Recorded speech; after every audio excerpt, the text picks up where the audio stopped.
సంవత్సరాల నుంచి అనుకుంటున్నాను. మరి జనవరి 2వ తారీఖున ఇక్కడ మనం కూడుతున్నాం. నేను గతంలో 7 సంవత్సరాలు ఉన్నప్పుడు జనవరి 1వ తారీఖున ఇంకోసారి కూడేవాళ్ళం. గుర్తుందా మీకు? స్వామయ్య గారింటి దగ్గర, అక్కడ సోమిరెడ్డి గారింటి దగ్గర, సీతమ్మ గారింటి దగ్గర కూడేవాళ్ళం. సో జనవరి 1వ తారీఖు సాయంకాలం అక్కడ కూడేవాళ్ళం మనం. అలాగే జనవరి 2వ తారీఖున మరి నేను వచ్చిన తర్వాత మళ్ళీ 4 సంవత్సరాల నుంచి ఇక్కడ కూడటం జరుగుతుంది. ఏదేమైనా మనము కూడి వచ్చేది దేనికండి? ఏంది పలకరే? వెంకటరత్నం అక్క దేనికి వచ్చిందో? నిజమేనా? నిజమైతే సంతోషం అంట. నిజమేనా? సంతోషం. సో మరి మిగతా వాళ్ళు దేనికి కూడి వచ్చారో నాకు తెలియదు, కానీ వెంకటరత్నం అక్క మాత్రము వాక్యాన్ని కొరకు కూడి వచ్చిందంట. దేవునికి వందనాలు.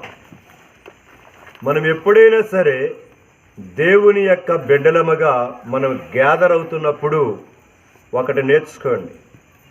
మరి ఈ లోక సంబంధమైన దేని కొరకును మనము కూడి వచ్చినా మన మనసులో మాత్రం ఇలాంటి యొక్క సందర్భాలలో ప్రభు యొక్క వాక్యము కొరకై మనం ఏం కావాలి?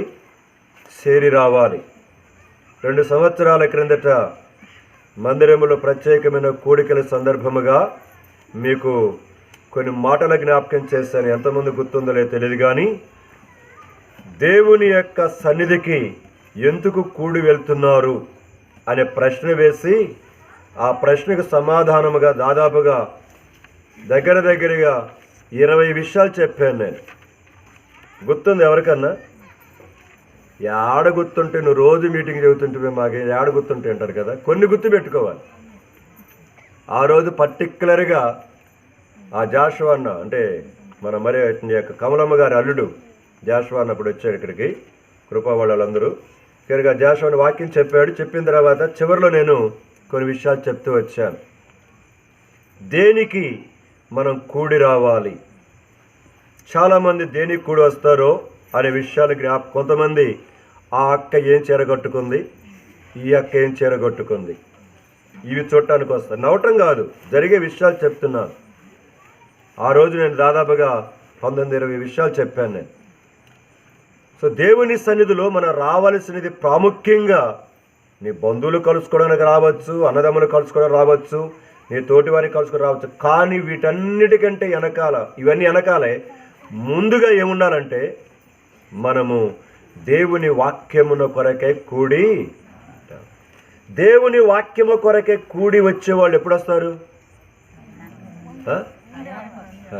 నేను కాన్వకేషన్లో చూస్తా ఉంటే నాకు చెరచెరా అంటుంటారు. ఈరోజు ఎట్టయిపోయినాయి అంటే మీటింగ్స్,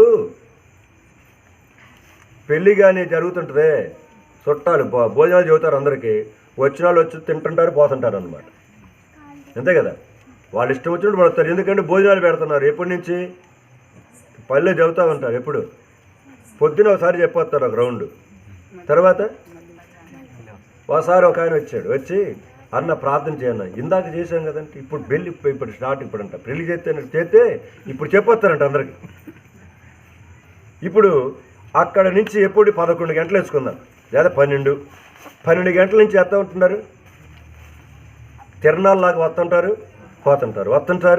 ఈరోజు మీటింగులు కూడా అట్టేనాయి, ఒక తిరణాల్లాగా ఉన్నాయి అన్నమాట గూడికలు. దేవుని వాక్యం కొరకు వచ్చేవాడు ఎప్పుడు కూడా ముందు వస్తాడు. ఎందుకంటే దేవుని వాక్యముని నేను పోగొట్టుకుంటానేమో. ఈరోజు ఆన్లైన్లో వస్తున్నాయి, కానీ ఆన్లైన్లో చూస్తున్నప్పుడు అంత ఎఫెక్ట్ ఉండదండి. ఆన్లైన్లో ఇప్పుడు వెంకయ్య ఉన్నాడు, తర్వాత వెంకటరత్నం ఉంది, ఎక్కడి నుంచో ఫోన్ చేశాడు అనుకో వెంకటరత్నానికి. ఇప్పుడు ఆ మాటల యొక్క విషయానికను దగ్గర ఉండి మాట్లాడే తేడా ఉంటుందా ఉండదా? ఏంకయ్యా? తప్పనిసరిగా ఉంటుంది. ఎందుకంటే దగ్గర ఉండి ఒకరిని ఒకరు ఎదురు కూర్చొని పక్కన కూర్చొని మాట్లాడుకుంటున్నప్పుడు ఉండే యొక్క ప్రభావం ఆన్లైన్లో చూసుకుంటున్నప్పుడు కానీ వాటిల్లో ఉండదు. నేను అందుకనే ఈ రికార్డింగ్ల విషయంలో నేను ముందర ఇష్టపడలే. చాలామంది చెప్పారు నాకు, ఇంకోళ్ళ వాళ్ళు కానీ దర్శిలో వాళ్ళు కూడా చెప్తూ, అన్న కరెక్ట్ ఇక్కడ నీకు రికార్డింగ్ ఎందుకులే అమ్మా ఇవన్నీ ఎందుకులే అని అనేవాడిని. ఎందుకంటే నాకు ఇది కాకపోతే ఇదిగో దీంతో మాత్రం ఒక రికార్డింగ్ చేసుకుంటా. దాదాపు అది కూడా 2016 నుంచి చేసుకుంటున్నాను దీంతో. సో ఏంటంటే నా ఆశ మొదటి నుంచి కూడా నన్ను నేను ఎప్పుడు కూడా ఏం చేయకూడదు, కనబడకూడదు. అది నా హృదయపూర్వకమైన లోపల ఉండే ఆలోచన. నేను కనబడకూడదు. నా యేసయ్య ఏం కావాలి, ఆయన ఫ్రంట్ ఉండాలి, నేను ఎక్కడుండాలి, బ్యాక్ ఉండాలి. నేను ఫ్రంట్కి పోయాను అనుకో, నేను ఉన్నది కూడా ఏమవుతాను, పతనము, పాతాళానికి వెళ్ళిపోతాను. ప్రియమైన ఎవరి జీవితంలో జ్ఞాపకం చేసుకోండి. ఎప్పుడైనా సరే జీవితంలో నువ్వు పని చేస్తున్నా, తింటున్నా, బట్టలు కట్టుకుంటున్నా, ఇంకేమైనా చేసుకుని వస్తువులు కొనుక్కుంటున్నా, కనుక వాహనాలు కొనుక్కుంటున్నా, ఇల్లు కట్టుకుంటున్నా, పెళ్లి చేసుకుంటున్నా, మనం ఏమి చేసినాను దేవుని వాక్యంలో రాస్తాడు, దేవుని మహిమ కొరకు మనము చేయాలి. అదే ఒక్కటి తప్ప మన హృదయంలో మరి ఇంకో దానికి చోటు ఇవ్వకూడదు మనం. ఎందుకంటే మనము సృష్టించబడిందే దేనికి తెలుసు మనకి. యెషయా గ్రంథంలో లేఖనము కాదు, నేను చెప్పుకుంటే చాలా వస్తాయి. సో మన దేవుడు కలుగ చేసింది ఆయన మహిమ కొరకు, ఆయన మహిమ కొరకు. మీ బిడ్డలను మీరు కనుక్కునే దేనికి?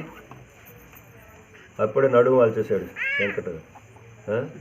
ఏం చేస్తా, తిరిగి తిరిగి తిరిగి తిరిగి నడుము నొప్పి వచ్చేసిన. అప్పుడే ఎందుకు కనుక్కున్నారు చెప్పండి? ఇప్పుడు పిల్లలు మీరు దేనికి కనుక్కున్నారు?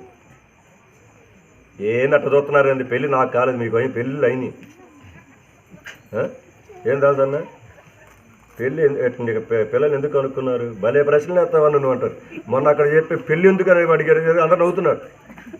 పెళ్ళి ఎందుకు అనేసరికి అందరు నవ్వుతున్నారు. ఎవరికి అర్థం తర్వాత వాక్యం చెప్పి నిజం కదా అంటున్నారంట. కాబట్టి మనం ప్రతి చేసినా ఎందుకు అని ప్రశ్నించుకోవాలి.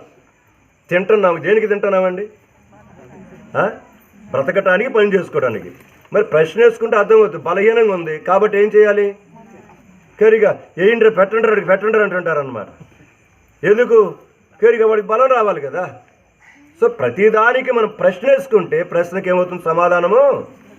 పరిశుద్ధ గ్రంథం కూడా అంతే. మీరు ఎప్పుడు చదవండి బైబిల్. ఒక 4 వచనాలు చదవండి, 2 వచనాలు చదవండి. ఎందుకు, ఎప్పుడు, ఎవరు, ఈ 3 ప్రశ్నలు వేసుకోండి చాలు, అంతే. అద్భుతమైన వర్తమానం వస్తుంది. ఇప్పుడు నాకు దాదాపు 3-4 వర్తమానాలు ఉన్నాయి. నేను ఒకటి మాత్రం సెలెక్ట్ చేసుకున్నాను. దేవుని వాక్యం చదివే కొలది మన మనసులో దేవుని వాక్యము హృదయం ఉండిపోయేసరికి మనకు ఆ విషయాలన్నీ ఏమవుతుంటాయి, గుర్తుకొస్తాయి. హృదయము నిండిన దాన్ని బట్టి నోరేమవుతుందట, మాట్లాడుతుంది. లోక సంబంధమైన విషయాలు నింపుకున్నావు అనుకో, ఎక్కడ కూర్చుని ఏమొస్తాయి?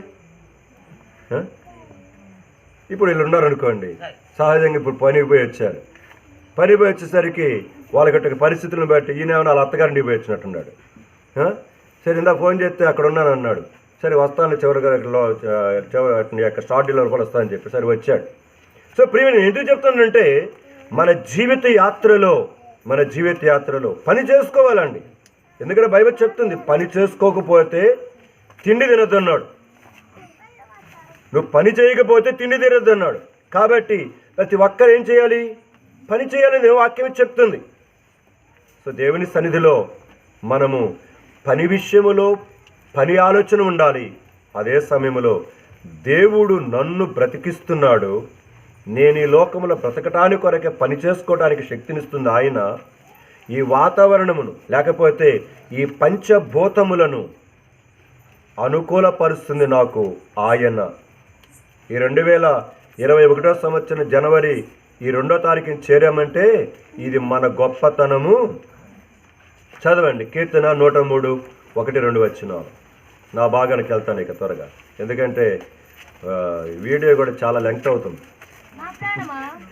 నా ప్రాణమా యెహోవాను సన్నుతించుము, నా అంతరంగమునున్న సమస్తమా ఆయన పరిశుద్ధ నామమును సన్నుతించుము. నా ప్రాణమా యెహోవాను సన్నుతించుము. ఆ మాటలు అండర్లైన్ చేసుకోండి. ఆయన చేసిన ఉపకారములను దేనిని మరువకు. చాలురా, చాలు. ఇప్పుడు నేను చదివాను చూసారా? ఇప్పుడు చదువుతుంటేనే నాకు కొన్ని వర్తమానాలు వస్తున్నాయి. దాంట్లో దేనిని మర్చిపోవద్దు. కొన్నిసార్లు దూర ప్రయాణం వెళ్తాం. ఉదాహరణగా చెప్తా, కనుక అభిషేకం మరియమ్మ సిఎంసికి వెళ్ళొచ్చారు, రాత్రి వచ్చారు. ఇప్పుడు అంత దూరం వెళుతున్నప్పుడు వెళ్ళేటప్పుడు ఇద్దరు భార్యాభర్తలు కానీ వెళ్ళే వాళ్ళందరూ కూడా ఏం డిస్కషన్ చేసుకుంటారు చెప్పండి? అంత దూరం వెళ్తున్నాం కాబట్టి రావడానికి పోవడానికి కుదరదు, మనకు కావలసినవన్నీ దేనిని మర్చిపోకుండా, ఆ పదం గమనించాలి, దేనిని మర్చిపోకుండా, దుప్పటి అయితే దుప్పటి, షావల్ అయితే షావల్, కరెక్ట్ నీ యొక్క మెడిసిన్ అయితే మెడిసిన్, తర్వాత ఇక సెల్ ఫోన్ అయితే సెల్ ఫోను, కావాల్సిన చీరలు కానీ బట్టలు కానీ దేనిని మర్చిపోకుండా ఏం చేస్తారు? సో ఇప్పుడు దేనిని అనే పదం మీద ఒక పెద్ద ప్రసంగం ఉంది. సో ప్రతిదీ ప్రసంగం చేసుకుంటే చాలా ఉన్నాయి, కుప్పలు తెప్పలు ఉన్నాయి పరిశుద్ధ గ్రంథంలో. చాలామంది అనుకుంటారు ఏ వాక్యం చెప్పాలనుకుంటారు, ఎందుకంటే బైబిల్ చదవక ఆ పుస్తకాలు తిరిగి చదవద్దంటలేదు. పుస్తకాలు నేను కూడా చదువుతా, కనుక టీవీ యొక్క సెల్ ఫోన్లో వాక్యాలు నేను కూడా చూస్తా. కానీ బైబిల్ చదివే కొలది, వాక్యము మనతో మాట్లాడే కొలది మనకు అనేకమైన విషయాలు దేవుడు ఇస్తాడు. అక్కడ ఉపకారములలో దేనిని మరవకు. గమనించాలి, దేనిని అనే సబ్జెక్టు దేనిని మరవకూడదంట, ఉపకారములలో. గమనించాలి, అక్కడ తీసుకోవచ్చు. అలాగే దేనిని అనే మాట బైబిల్ గ్రంథం మొత్తం తీసుకోండి, దేనిని అనే మాట దగ్గరికి వచ్చేసరికి మొదటిది ఉపకారాలు. ఇప్పుడు ఆ ఉపకారాల దగ్గర దేనిని తెచ్చుకున్నామంటే కొన్ని వందల ప్రసంగాలు వస్తాయి, వందల ప్రసంగాలు. ప్రియమైన వారా, దేవుడు చేసిన ఉపకారములు ఏంటివి? ఒకటా, రెండా, మూడా? లెక్క పెట్టుకుంటే మన సమయము చాలదు. అదిగా చెప్తున్నాడు, దేవుడు చేసిన ఉపకారములను దేనిని ఏం చేయొద్దు, మరిచిపోవద్దు. కానీ మనుషుడికున్న జబ్బు ఏంటంటే దేవుడు చేసిన ఉపకారాలు మాత్రం మర్చిపోతాడు. కానీ దేవుడు ఏదైనా కష్టం తీసుకొస్తే ఏం చేస్తాడు? చెప్పండి అక్కలరా రే,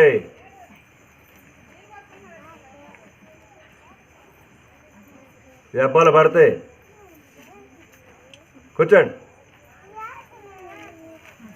ఆ అక్కే ఆడకపోతే నీకెందుకు అక్క, నువ్వు కూర్చోడా, నువ్వు కూర్చో. పిల్లల్ని దగ్గర పెట్టుకోండి, ఎందుకంటే మీకు తెలియ వాక్యం చెప్పే వాళ్ళకి తెలుసు ఆ సంగతి. కొంచెం ఎవరైనా కదిలారంటే మైండ్ డిస్టర్బ్ అయిపోతుంది. సో జ్ఞాపకం చేసుకుందాం. ఎక్కడి నుంచి అడ్డు వచ్చాను ఇప్పుడు చూసేవా, పిల్లల దగ్గర పోయి ఇటు వచ్చింది. ఉపకారములు. ఇప్పుడు ఉదాహరణ చెప్తున్నాను. ఇప్పుడు వెంకయ్య కానీ, వెంకటరత్నం కానీ, మరియమ్మ కానీ, చక్రవర్తి తన భార్య కానీ, వీరిద్దరి జీవితంలో వ్యక్తిగతంగా, భార్యాభర్తలుగా, పిల్లల పక్షముగా మరి చెప్తున్నాను. ఇప్పుడు ఆర్థికముగా, ఆరోగ్యపరకముగా, ఆత్మీయముగా, మూడు రకాలుగా దేవుడు ఎన్నో ఉపకారాలు. ఇప్పుడు లిస్టు పెట్టుకుంటే ఆరోగ్యపరంగా ఎన్ని చేశాడో, ఆర్థికంగా ఎన్ని చేశాడో, ఆత్మీయంగా ఎన్ని చేశాడో ఒక్కొక్క లిస్ట్ వస్తుంది. దేవుని అద్భుతమైన యొక్క వివరణ దాని కొరకు చెప్తున్నాను మీకు నేను. ఉపకారం అనే సబ్జెక్టు కింద దేవుడు చేసినటువంటి యొక్క భౌతికమైన ఉపకారాలు ఉన్నాయి, ఆత్మీయమైన, ఆరోగ్యపరమైన ఉన్నాయి, ఆత్మీయమైనవి ఉన్నాయి, ఆర్థికమైనవి. ఈ ఉపకారాలన్నీ జ్ఞాపకం చేసుకుంటూ పోతే జీవితం చాలదు. ఈ రాత్రికాల సమయంలో ఆయన చేసిన ఉపకారములలో దేనిని మరువక. సో ఆయన చేసిన ఉపకారములను మరువక ఈ కూడిక ఏం చేయబడింది, ఏర్పరచబడింది. ఆ ఉపకారాలన్నీ చెబితే మీకు నిద్ర అవుతుంది ఇప్పుడు, అర్థమైందా?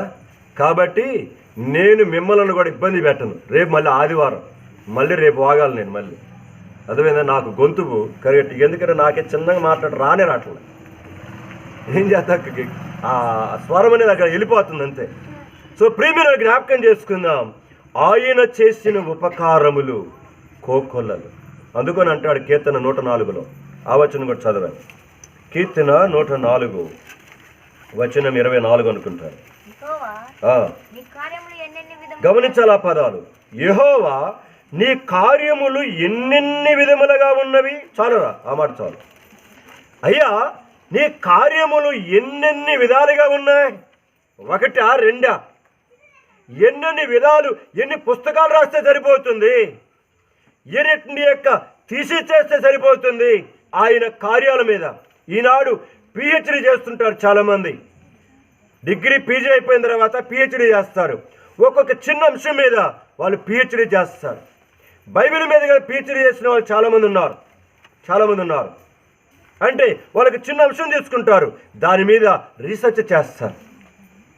అలాగా ప్రపంచంలో చాలామంది పిహెచ్డి హోల్డర్స్ ఉన్నారు. వాళ్ళని అడిగి చూడండి, మీకు చెప్తారు. ఒక్క చిన్నదాని మీద కొన్ని వందల వేల పుస్తకాలు వ్రాయబడుతున్నాయి. అలాగనుకుంటే ఆయన చేసిన కార్యాల గురించి వర్ణించడానికి భూలోకమైన, అందుకని ఆ మాట వాడింది, భూలోకమైన ఏం కాదట, చాలదట ఆయన గురించి రాయాలనుకుంది. ఒక మనుషుడే ఈ లోకంలో ఆఫ్టర్ ఆల్ ఈ సెల్ ఫోన్ గురించి రకరకాలుగా దినములు గడిచేయగలరు. నెలకి లేటెస్ట్గా అప్డేట్స్గా కొత్త ఫోన్లు వస్తున్నాయి కదా. కనుక మొన్న ఉన్న ఫీచర్స్ దానికి మించిన ఫీచర్స్ ఇప్పుడు వస్తున్నాయి. ఇప్పుడు ఈ ఫీచర్ చూసేసరికి దాన్ని చూసేసరికి ఏమవుతుంది, ఇది బాధ్యతలని దాని అవతల పడేస్తున్నారు. మళ్ళీ డబ్బులు తీసుకొని ఏం చేస్తున్నారు, మళ్ళీ 2 నెలలకు వచ్చేసరికి ఇంకోటి వస్తుంది అనమాట యూట్యూబ్లో, ఇదిగో అని చెప్పి అబ్బా దీనికంటే భలేగా ఉందే ఇంకా అదిగో. అంటే నేను ఎందుకు చెప్తున్నానంటే, మానవుడు ఒక సెల్ ఫోన్ విషయంలోనే ఇప్పటికీ కొన్ని లక్షల కోట్ల సెల్ ఫోన్స్ ఏం చేశాడు, తయారు చేస్తూ ఉన్నాడు. ఆఫ్టర్ ఆల్ మానవుడే ఒక సెల్ ఫోన్ విషయంలో కోట్ల కొలది తయారు చేస్తుంటే దేవుడి కార్యాలు ఎన్ని రకాలుగా ఉంటాయి ఊహించుకోండి మీరు. అది చెప్పశక్యము కాదు, వర్ణనాతీతం, అగమ్యం, అగోచరం. బుర్ర వేడెక్కుద్ది, పిచ్చి పడుతుంది. బైబిల్ చదువుతుంటే ఒక్కోసారి కనుక ఆనందం పట్టలేక ఒక్కోసారి బైబిల్ మూసేస్తాను. నేను నా జీవిత అనుభవం చెప్తున్నాను మీకు, నేను కథలు చెప్పట్లా. దేవుని వాక్యం చదువుతూ ఉంటే ఆ ఆనందం, మన చనిపోయినాడు హెబ్రోన్లో తిమోతి గారు చెప్తుంటాడు, ఆ వాక్యం చదువుతుంటే రూములో డ్యాన్స్ వేస్తానంటా నేను. ఆ ఆనందం అబ్బబ్బా అంటుంటాడు ఆయన, కోమటాయన కాబట్టి బలి చెబుతాడు ఆయన. యూట్యూబ్లో ఉండే చూడండి ఆయన వాక్యం. 83 సంవత్సరాలు దేవుడు పిలుచుకున్నాడు అతను. దావిద భక్సింగ్ గారికి కనుక ఇంగ్లీష్ ట్రాన్స్లేషన్ చేసిన చాలా ఎక్కువగా ఆయనే భక్సింగ్ గారికి ప్రియమైన. ఆయన రక్షణ పొందిన సమయంలో ఆ యొక్క ఏదో ఒక లాడ్జ్లో ఉన్నాడట. ఆ సమయంలో అసలు ఆ విషయం చెప్తూ ఉంటాడు. అబ్బబ్బబ్బబ్బా చదువుతుంటే ఎలాగుందంట, పలావా కంటే, బిర్యానీ కంటే, ఇంకా చెప్పండి ఇంకేంటి, కేకులు కంటే, ఇంకా ఏ వెంకయ్య చెప్పాలి, ఎందుకు చెవి కోరుకుంటున్నాడు. ఇంకా ఏంటి ఉన్నాయి, ఇంకా ప్రస్తుతం ఇయ్యలే, ఇంకా చిన్న చెప్పాలి. ఏం చెబుతాను, మాకు ఆనుకున్నాడు, దానికి ఆనుకొని నిద్రపోవగయ్యా, జాగ్రత్త, నువ్వు నిద్రపోయి నాకు నిద్రపోదు, సరిగ్గా కూర్చోండి. సో దేవుని సన్నిధిలో జ్ఞాపకం చేసుకుందాం, దేవుడు చేసిన ఉపకారములకు మరి ముఖ్యంగా దేనిని నువ్వేం చేయొద్దు, మర్చిపోవాలి. నా దినభాగం నిన్న భాగం కానీ మళ్ళీ చదివా ఈరోజు మధ్యాహ్నం భాగం, కీర్తన 18. అందుకని ఆ పాట పాడించింది యెహోవా నా బలం. ఆ 18 ఎవరు పాడారు తెలుసా ఈ పాట? నాకు మొన్న తెలిసింది. బెంగళూరులో సేవకు పనిచేశాడు జీ జాన్ గారు, ఆయన కట్టాడంట పాట.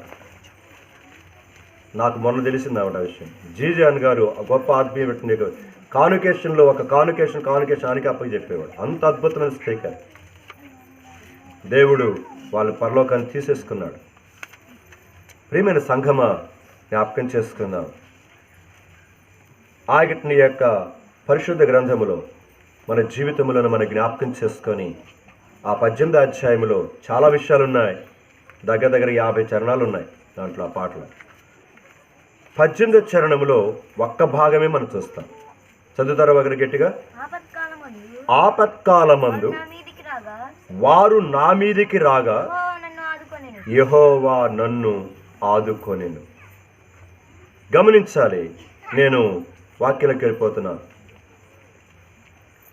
గమనించాల పదాలు. ప్రారంభంలో ఏమంటున్నాడు? ఆపత్కాలమందు వారు నా మీదకు, అంటే శత్రువు తన మీదకు రాకముందే దావీదు ఎట్లా ఉన్నాడు? గమనించాల పదాలు. ఆపత్కాలములో ఉన్నాడు. గమనించాల పదం. అంటే ఆల్రెడీ దావీదు ఆపదలో ఉన్నాడు.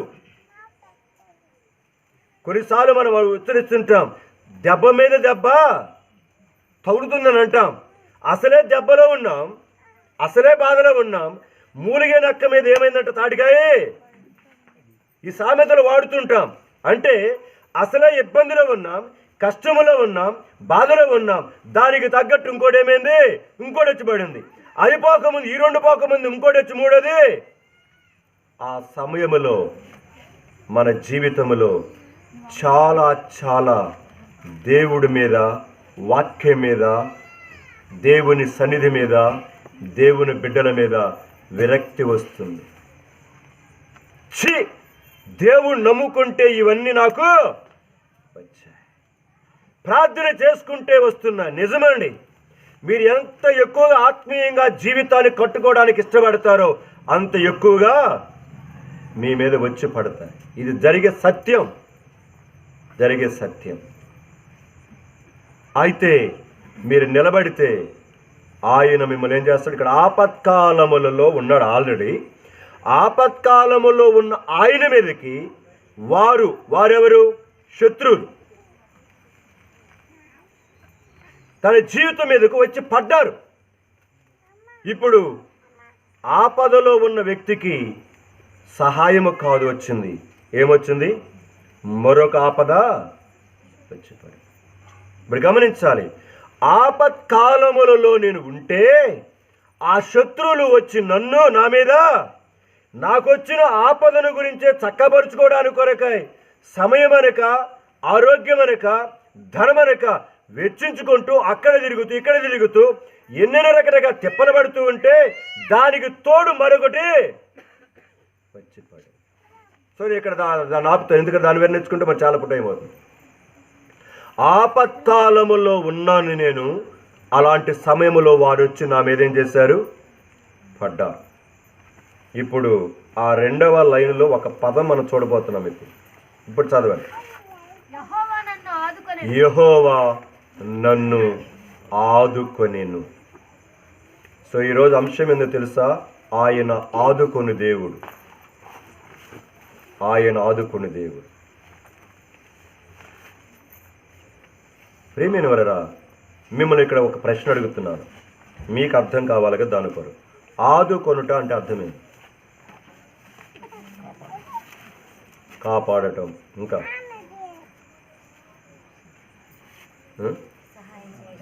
సహాయం చేయడం. చెప్పండి, మీకు తెలిసిన అర్థాలు చెప్పండి, దాని తప్పేం కాదు. మీరు చెప్పేది కరెక్టే. ఆపద నుంచి తప్పించటం. మీరు డిస్టర్బ్ చేయద్దు పిల్లలు. వాక్యం వినే వాళ్ళు డిస్టర్బ్ చేస్తారు, అది జాగ్రత్త, పిల్లల దగ్గర పెట్టుకోండి. ఇంకా ఆదుకొను దేవుడు. భలే ఆదుకున్నావక్క నువ్వు అంటావా లేదా? ఎవరు అత్తయ్యన్న భలే ఆదుకున్నావన్న నువ్వు అంటే ఏంటిది?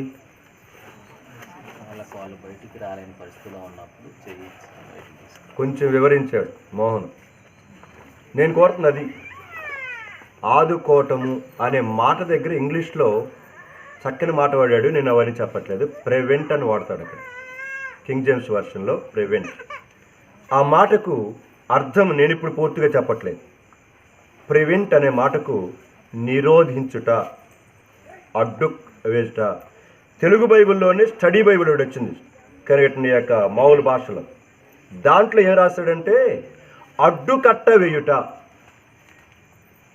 నేను ఆపత్కాలములలో వారు నా మీదకి వచ్చినప్పుడు దేవుడు నాకేం చేశాడు? అడ్డుకట్ట. ఒక చిన్న ఉదాహరణ చెప్తా మీకు అర్థం కావడానికి. ఇప్పుడు వాగుంది, వర్షానికి ఏమవుతుంది? నిండిపోతుంది. ఇప్పుడు అది పొర్లి బయటికి రాకుండా, చెరువులో నీళ్ళు బయటికి రాకుండా చుట్టూ ఏం చేస్తారు? ఆ కట్టను తెగి బయటికి రాకుండా అడ్డుకట్టను ఏం చేస్తారు ఇంకా పైకి అంటే ఇప్పుడు ఆ నీళ్ళన్నీ తెగి బయటకు వచ్చినాయంటే ఊరి మీద పడుతుంది, తద్వారా నష్టం వస్తుంది. కాబట్టి ఇప్పుడు గమనించాలి, ఆ చెరువును నిండిపోతున్న దానిని ఊరి మీదకి వచ్చి పడకుండా ఉండడానికి కొరకాయ దానికి ఏం చేశారు, అడ్డుకట్ట ఒకటి వేశారు. అదనమాట ఆదుకొనుట అనే మాటకు అది అర్థం. అంటే అర్థం ఎందుకు చెప్తున్నానంటే చాలాసార్లు మనం పదాలు వాడేస్తాం, కానీ పదాల యొక్క అర్థం తెలుసుకుంటే దానిలో ఉన్న గంభీరత, దానిలో ఉన్న మాధుర్యం మనకు ప్రతి క్షణము అర్థమవుతుంటుంది. అప్పుడు మనము దేవుని వాక్యములు ఏం చేస్తాం, ఆనందిస్తాం. అందుకని అన్నాడు కీర్తన 1లో, చదవండి మొదటి 2 వచనాలు. దుష్టుల ఆలోచన చొప్పున నడువక, పాపుల మార్గమున నిలువక, అపహాసకులు కూర్చుండు చోటను కూర్చుండక, యెహోవా ధర్మశాస్త్రమునందు ఎక్కడ పట్టుకోవడానికి మనకు మనసు లేకపోతే ఇక ఆనందించేది ఎక్కడ? ఈరోజు బైబిల్ తెరిచిన వాళ్ళు చేతులు ఎత్తండి. బైబిల్ కలిసి తెరిచిన వాళ్ళు చదవన్నారు కదా, తెరిచాడు అట్లేదు ఎత్తితే ఏమవుతుంది అనుకొని అక్కాళ్ళ చుప్పక ఏం చేస్తున్నారు, పప్పు చెక్కలు వండుకొని ఇంకా ఏమైనా వండుకోండి, పప్పు చెక్కలు వండుకొని బిర్యానీ అన్నీ వండుకోండి. బైబిల్ కూడా అప్పుడప్పుడు ఏం చేస్తానండి, కొంచెం తెరుస్తూ ఉండండి. దాన్ని తెరుస్తూ ఉంటే కొంచెం ఏమవుద్ది, దాని మీద మనసన్నా అసలు తెరవకపోతే ఆదివారం తీసుకొచ్చిన తర్వాత బీరువాళ్ళు పెట్టి పోయేడు, మళ్ళీ ఆదివారం వచ్చి ఎంతమంది లేరు ఇక్కడ, బోల్డ్ మంది ఉన్నారు, బోల్డ్ మంది. రోజుకు 3 పూట్ల తక్కువ అయితే మాత్రం ఏం చెప్పండి. వెంకటరత్నం అడిగి చెబుద్ది వెంకయ్య సంగతి. కనుక మళ్ళీ 5 గంటలకు ఏంటి కావాలి, మళ్ళీ గారో పకోడియో, మళ్ళీ బజ్జీలో బోండాలో అంటుంది. ఇది పొట్ట ఏ కాడికి 8 దీనికి తినాలండి. కానీ దేవుని వాక్యం చదివితే మీకు ఆకలి కూడా కాదండి. నేను చెప్తున్నాను అన్నమాట, నా వ్యక్తిగత అనుభవం చెప్తున్నాను. ఆ వాక్యం దగ్గర కూర్చుంటే ఆ మాధుర్యం అది వేరే. ప్రపంచములో నువ్వు ఏదన్నా తిను, కానీ వాక్యాన్ని తిను. ఇర్మీయా గ్రంథం 16వ అధ్యాయం 16 అనుకుంటా, చూడండి ఆ మాట చదవండి. ఇర్మీయా 16:15 కానీ 16 కానీ చదవండి.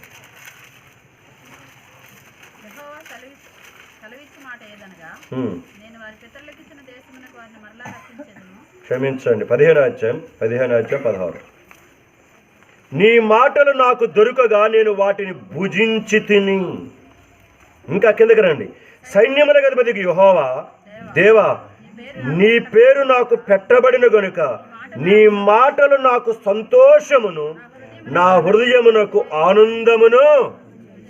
ఎప్పుడన్నా కలిగిన అనుభవం ఉన్నారు ఇక్కడ ఎవరన్నా? ఆయన మాటలు వినుచూ ఉండగా, ఆయన మాటలు చదువుతూ ఉండగా, ఆయన మాటలను ధ్యానిస్తూ ఉండగా ఇక్కడ మాట్లాడుతున్నాడు తన జీవితంలో. నాకు దొరకగా వాటిని భుజించడమే కాదు, నీ మాటలు నాకు సంతోషమును, నా హృదయమునకు ఆనందమును. మనకు కలుగు చేసేది ఆనందం. ఇంకొకటి ఏంటిది? క్రిస్మస్కి ఆనందం కలుగు చేసింది ఒకటి, 31st నైట్కి ఒకటి. నేను కొంతమంది చూశాను 31st క్రిస్మస్ చేసుకుని బట్టలు 31st చేసుకుని వస్తారని చూశాను. మళ్ళీ అదొక వెరైటీ కనబడింది. మళ్ళీ 31st నైట్ ఒకటి, మళ్ళీ 1వ తారీఖు అదే కనబడతాం చూశాను. మళ్ళీ వెరైటీ వచ్చేసింది. ఏంటిది? కనుక మనము దేనిని ఆనందిస్తున్నాం?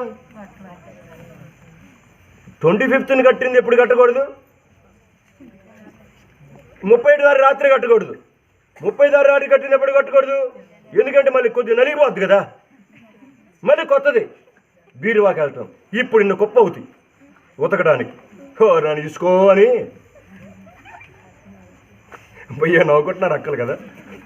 అక్కలు చేసే పనులు ఎక్కువ ఇయ్యే. కొంచెం నలిగిందంటే ఏం చేస్తారు? తీసవతలా.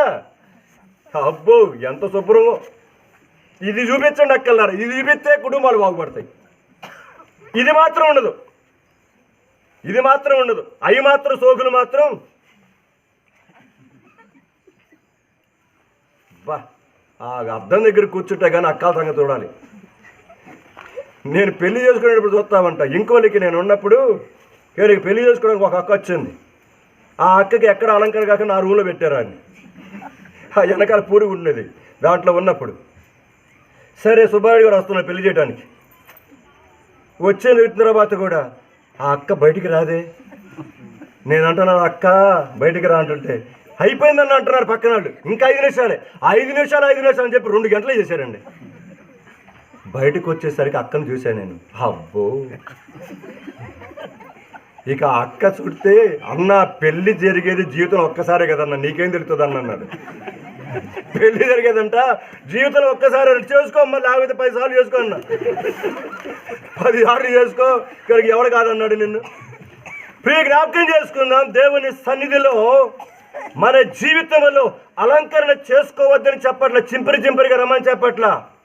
కానీ నీ శరీరము కొరకాయ, నీ బట్టల విషయంలో నువ్వు ఎంతైతే ఆనందిస్తున్నావో వేసుకొని, ఎంతగా ఆనందించాలని మరలా పర్టికులర్ అడుగుతావు. అక్క బాగుందా, అక్క బాగుందా, ఎందుకంటే బాగులాగదంటే అవుటే, ఇక మళ్ళీ పలకదు అక్క. అందుకొని కనుక కొంత బాగున్నాలే బాగున్నా అక్క ఏమవుతుంది, అబ్బా భలేగుంది అక్క సూపర్ అంటుంది. పక్కకు పోయి దెయ్యంలాగా ఉన్నట్టు అన్నమాట. పక్కకు పోయి దెయ్యంలాగా ఉంది అన్నప్పుడు అక్కడేమన్నా, ఎందుకంటే బాగుందని పడితే కష్టం కదా, రేపు ఈమె అడుగుద్ది మళ్ళీ బాగలేదు అనుకో అవుట్. అందుకని ముందర ఏముంది, అబ్బా భలే ఉంది అక్క చీర, అసలు నీకు భలే నచ్చింది అక్కది, ఫస్ట్ క్లాస్ ఉంది అంటుంది అనమాట. ప్రియమైన వారరా, దేవుడు మనల్ని చూసినప్పుడు నచ్చుతున్నాడా?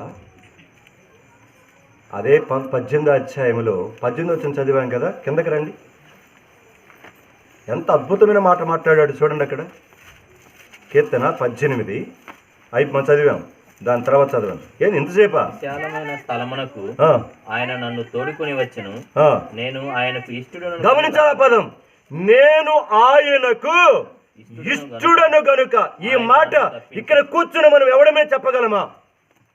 నేను నా భార్యకి ఇష్టం, నేను నా భర్తకి ఇష్టం, నేను మా అమ్మకి ఇష్టం, నేను మా నాన్నకి ఇష్టం, నేను నా బిడ్డలకి ఇష్టం, నా స్నేహితులకి ఇష్టం.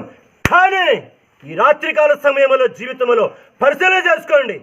నీ భర్తకి ఇష్టం కావచ్చు, నీ భార్యకి ఇష్టం కావచ్చు, నీ ఇరుగు పొరుగు ఇష్టం కావచ్చు, దేవుడు ప్రశ్నిస్తున్నాడు. దావీదు అంటున్నాడు, నేను ఆయనకు ఇష్టడను గనుక. ఛాలెంజ్. ఈ జాగలముడి గ్రామంలో ఎవరైనా సరే ధైర్యంగా చెప్పగలరా, నేను ఆయనకి ఇష్టడునిగా బతుకుతున్నాను? ప్రియమైన సంఘమా, ప్రియమైన కుటుంబమా, ఈ రాత్రికాల సమయంలో మన జీవితములను దేవుని కొరకై, ఈ శేష జీవితమైనా సరే కొంచెమే కాబట్టి కొంచెం శ్రద్ధ తీసుకోండి. వచ్చుచున్న వాడు ఆలస్యం చేయక రాని అన్నాడు. త్వరగా ఎప్పుడో తెలియదు ఆయన రాకడ, మన పోకడ ఎప్పుడో తెలియదు. కాబట్టి దావీదు జీవితంలో అసలే ఆపదలో ఉన్నాడు. ఆపదలో ఉన్నప్పుడు ఒకరు కాదు, ఇద్దరు కాదు, వారు అంటే ఎన్నో వందల వేల మంది వచ్చి మీద పడ్డారు. ఆ సమయంలో యెహోవా నన్ను ఏం చేశాడు? ఆదుకొని. ఎంత కృతజ్ఞత అండి! అయ్యా, నీవు లేకపోతే నా పరిస్థితి ఏమయ్యేది? ఎంత ఆశ్చర్యంగా ఆదుకున్నావు, ఎంత ఆశ్చర్యంగా ఆదుకున్నావు. ఉదాహరణకి చెప్తా మీకు అర్థమవటానికి. మీ ఇంట్లో ఏదైనా యొక్క కేసు, సీరియస్ కేసు వచ్చింది, ఇమ్మీడియట్గా 2 లక్షలు కావాలి. 2 లక్షలు కావాలి. ఈ 2 లక్షలకు మీరు చాలా ఎతుకుతున్నారు, చాలామంది దగ్గరికి వెళ్ళి బ్రతిమలాడుతున్నారు. కానీ అదే భయంకరమైన పరిస్థితులలో ఎటు నుంచి సహాయం కనబట్టలేదు. కానీ మీ విషయం తెలుసుకొని ఒకరు మీరు అడగకపోయినా మీ దగ్గరకు వచ్చి 2.5 లక్షలు లేదా 3 లక్షలు ఇచ్చారనుకోండి. అక్క, అన్న, మీకున్నప్పుడు ఇవ్వండి, మీకున్నప్పుడు ఇవ్వండి అని చెప్పి నీ చేతిలో పెడితే అదే ఆదుకోవటం. అర్థమైందా నేను చెప్పింది? ఆ పరిస్థితులలో నయా పైసా నీ దగ్గర లేదు, ఎంతోమందిని అడుగుతున్నావు, కానీ ఎటు నుంచి కూడా సహాయము లేదు. ఆ పరిస్థితులలో ఆ స్థితిని చూచి ఒకరికి తెలిసింది ఆ విషయం వెంటనే వారు గబగబా పరిగెత్తుకుంటూ వచ్చి నీకు కావలసిన 2 లక్షల కంటే ఎక్కువ ఇచ్చి మీరు ఎప్పుడు ఇవ్వాలనుకుంటే ఎప్పుడు ఇవ్వండి అని చెబితే ఎంతగా ఆదరించబడతామో, ఎంతగా ధైర్యపరచబడతాము. అబ్బా, దేవుడులాగా వచ్చి నన్ను నువ్వేం చేశావు? ఆదుకున్నావు. దేవుడిలాగా వచ్చి సమయానికి నువ్వేం చేసావు? ఆదుకున్నావు. అది అక్కడ రాయబడింది. అది సో ఇప్పుడు తెలుగులో ఉన్న ఆ మాట అర్థాన్ని మనం చూద్దాం క్లుప్తంగా కొన్ని మాటలు. ఆ పరిస్థితులలో యెహోవా ఆదుకున్నాడు. సో పరిశుద్ధ గ్రంథములో అనేక సందర్భాలలో నేను మీ ఎదుగు 5 విషయాలు మాత్రమే తీసుకొస్తాను. 5 విషయాలు. దేవుడు ఎలాగా వారి ఉన్న పరిస్థితులలో ఆశ్చర్యకరముగా ఆదుకొని అక్కడ ఉన్న పరిస్థితులన్నిటిని కూడా ఆశ్చర్యచకితముగా మార్చివేశాడు. ఇప్పుడు మనం చూస్తాం. ఈ దినమున 2021 సంవత్సరం ఈ జనవరి 2వ తారీఖున ఇక్కడ కూర్చున్న మీ అందరికీ చెప్తున్నాను. ఇస్మాయిల్ గారికి కానీ, వెంకయ్యకి కానీ, చక్రవర్తికి కానీ, మరియమ్మకి కానీ, 3 కుటుంబాలకు చెప్తున్నాను. చెరివచ్చందరికి జ్ఞాపకం చేస్తున్నాను. మిమ్మలను ఏవో ఆదుకుంటాయి అనుకొని దాని కొరకు మీరు విశ్వ ప్రయత్నాలు చేస్తున్నారు. డబ్బు సమకూర్చుకుంటున్నారు, వాహనాలు సమకూర్చుకుంటున్నారు, ఇల్లు సమకూర్చుకుంటున్నారు. సమకూర్చుకోవాలి, కాదని ఎవరు రాయబరు. కానీ ఇల్లు కంటే, వాహనము కంటే, డబ్బు కంటే, పొలముల కంటే, ఆస్తుల కంటే దేవుడు ఆదుకోకపోతే నీవు ఏవైతే నాకు ఆ సమయంలో సహాయపడతాయి అనుకుంటావో ఒక్కటి కూడా నీకు సహాయము. అభిషేకం వాళ్ళు వచ్చేసింది దానికే, తెలిసిన మీకు దాదాపు చాలా వచ్చింది అక్కడ సిఎంసీలో. ఒకటే తీర్మానం చేసుకున్నారు, దేవుడు సహాయం చేయనిది, ఆదుకునేదే ఏ డాక్టర్ కూడా. ఫైనలైజేషన్కి వచ్చారు ఇద్దరు. నిజమండి నేను చెప్తుంది. అలాగే అనుకో డబ్బులు సంపాదించుకొని చెప్పట్లేదు, వాహన కొనుక్కోదని చెప్పట్లేదు, ఇల్లు కట్టుకోదని చెప్పట్లేదు.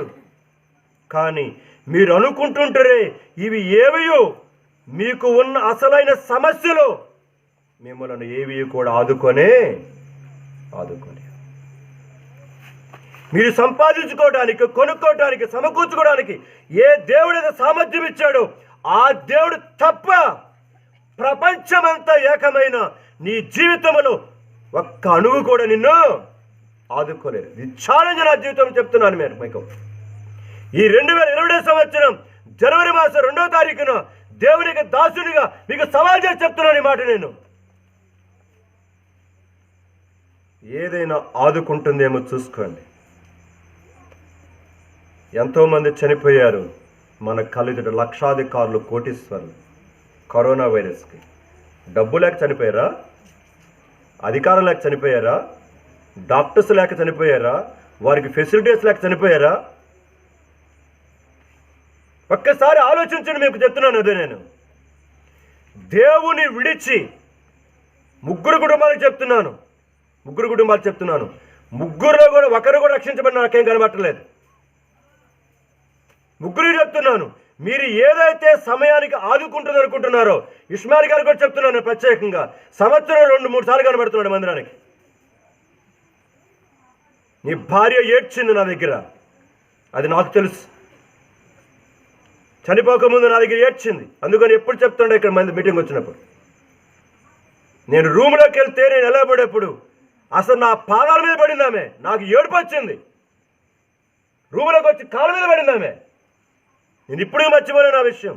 ఏంది నా కాళ్ళ మీద పడతాను, లెగు అంటే లెగవట్లా. నేను దానికి అర్హుడిని కాదు, తెలియక చేసిందామంతే. ప్రియమైన సంఘమా, జ్ఞాపకం చేస్తుంటున్నాను. ప్రియమైన కుటుంబస్తులారా, దేవుడు ప్రేమించి 2021 సంవత్సరం జనవరి 2వ తారీఖున ఇంతవరకు కాపాడాడు, మర్చిపోవద్దు. జీవితంలో ఎప్పుడు మర్చిపోవద్దు. రేపు మనది కాదు, మనం ఈ రాత్రి వారం కూడా కాదు. సో దేవుని సన్నిధిలో దైవ భయము కలిగి ఆయన మనలను సంవత్సరం ఏమట సంవత్సరం, మాసం ఏమట మాసము, వారం ఏమట వారం, కనుక రోజు ఏమట రోజు, గడియ ఏమట గడియ, నిమిషం ఏమట నిమిషం ఆయన ఆదుకుంటున్నాడు. మనం ఎన్నో బలహీనతలు ఉన్నా, అవిధేయతలు ఉన్నా, కర్మ పొరపాటులు ఉన్నా ఆయన మనలను ఆదుకుంటున్నట్లుగా ఈ ప్రపంచములో ఎవరు ఏ విధంగా కూడా. ఇజ్రాయేల్ ప్రజలు అనుకున్నారు ఒక మాట. యెషయా గ్రంథం 31వ అధ్యాయం. యెషయా గ్రంథం 31వ అధ్యాయం చదువుతారా? వచ్చిన మొదటి నుంచి.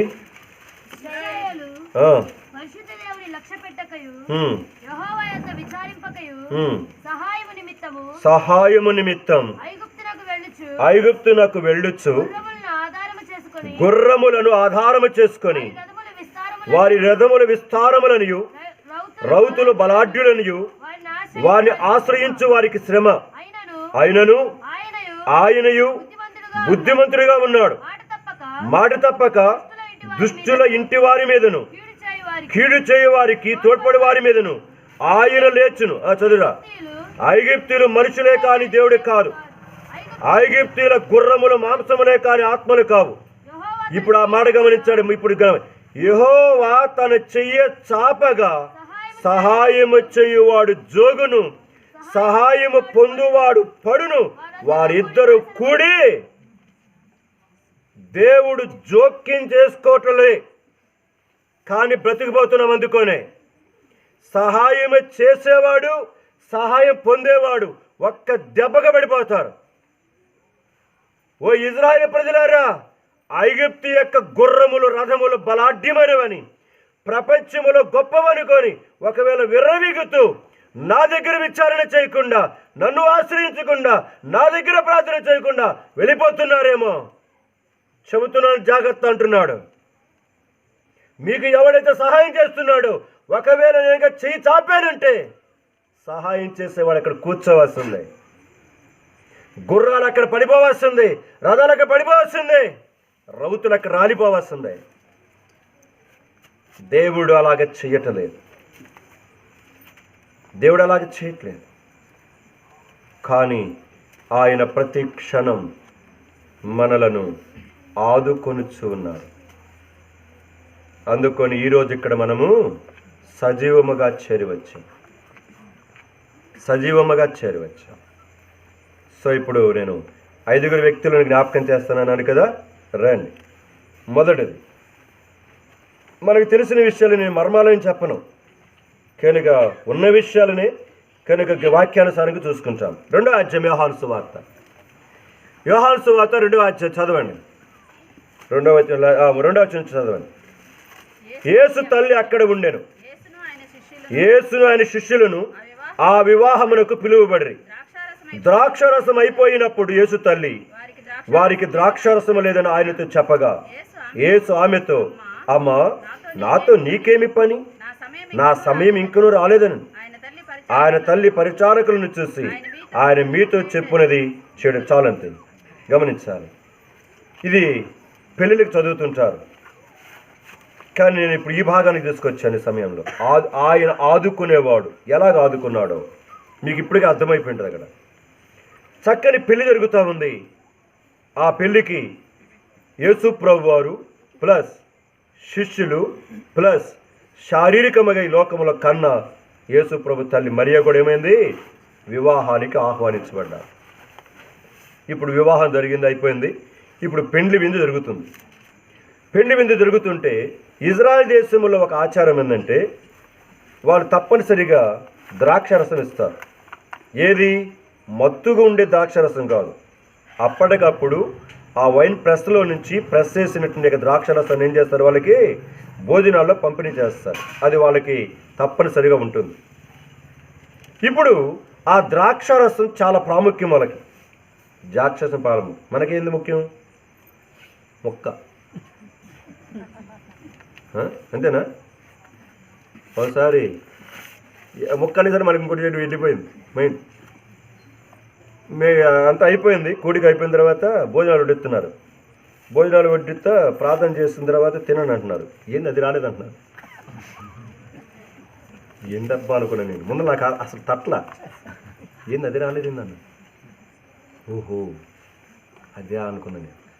లేదన్నారు. ఏందట, ఓ నేను ఈ పెళ్ళికే వచ్చావురా బాబు.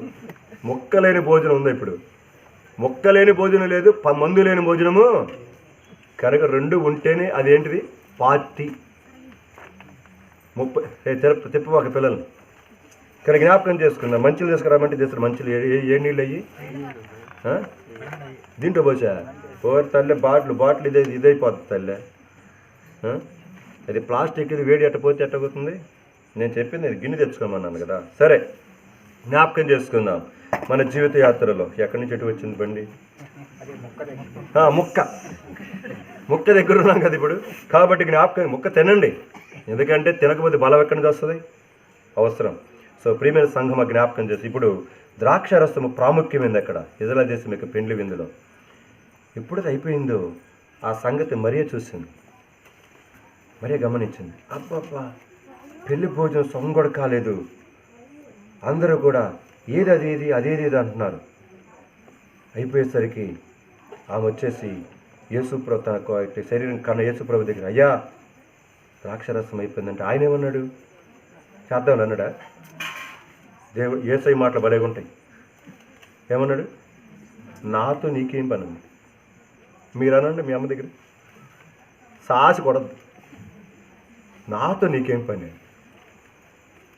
ఎట్టరా పని చెబుతుంటే నాతో నీకేం పని అంటున్నావా? నాతో నీకేమి పని? సమయం ఇంకా అవి మంచి చక్కని వర్తమానాలు. అవి నేను దాటిపోతున్నాను. సరే చెప్పేసి ఆ తల్లి ఆ పరిచారంగా చెప్పేసి వెళ్ళిపోయింది. ఇప్పుడు యేసుప్రభు వారు బాణాలు తీసుకొచ్చి అక్కడ బాణలు ఉంటే ఆ బాణాలు మొత్తం ఏం చేయమన్నాడు? నీళ్ళతో నింపమన్నాడు. నీళ్ళతో నింపేశారు.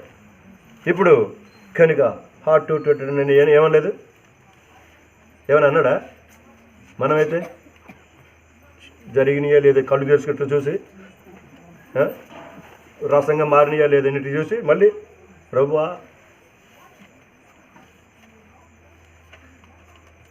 ఆయన ఏమీ సందేహించలే. చెప్పాడు, ముంచుకొని పొమ్మన్నాడు పరిచారకులకి. వాళ్ళు కూడా ఎంత ఇదేలో కదా. మనమైతే ఒక చిన్న సందర్భం చెప్పేదా.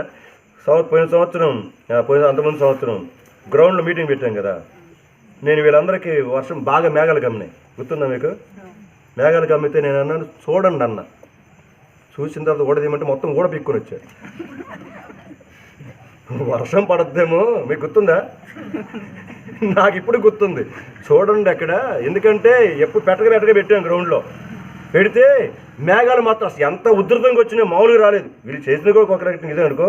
కానీ నేను ఒకటే ధైర్యం, ఎందుకంటే మనసులో ఒక ధైర్యం ఉంది.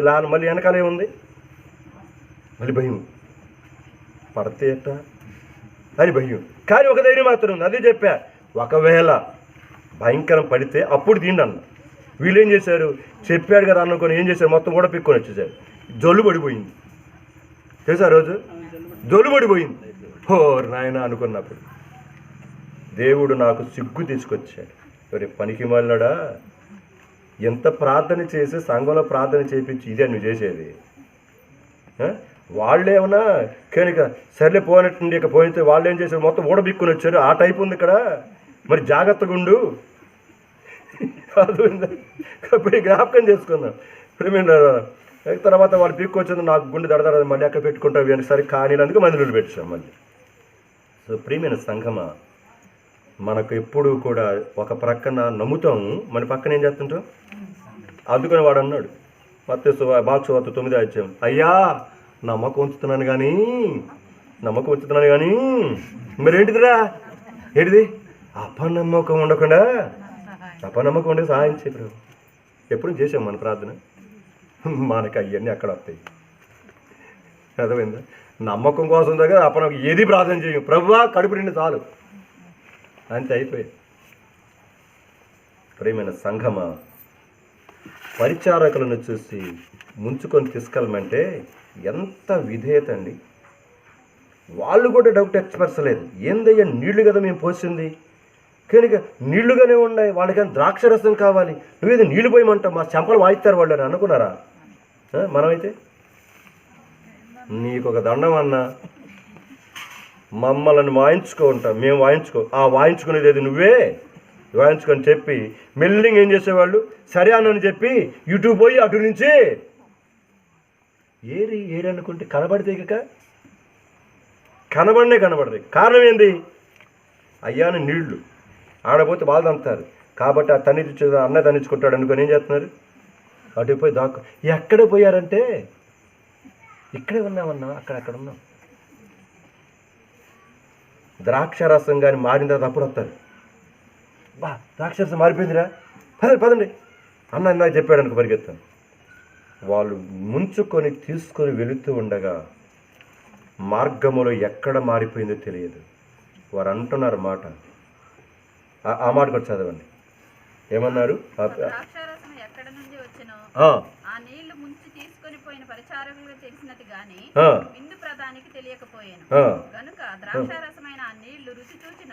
రుచి చూచినప్పుడు ఆ విందు ప్రధాని పెండ్లి కుమారుని పిలిచి, ప్రతివాడును మొదట మంచి ద్రాక్షరసమును పోసి జనులు మత్తుగా ఉన్నప్పుడు జబ్బు రసమును పోయిను, నీవైతే ఇది వరకును మంచి ద్రాక్షరసం ఉంచుకొని ఉన్నామని అతనితో.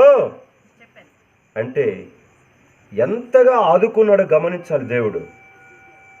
అసలు భయంకరమైన పరిస్థితిలో దేవుడు యేసుక్రీస్తు ప్రభువారు ఎంటర్ అయ్యి ఆయన ఆదుకునుడు ద్వారా జరిగిన విషయం ఏంటంటే, మునుపటి ద్రాక్షరసము కంటే ఇప్పుడు ద్రాక్షరసం ఏమైంది?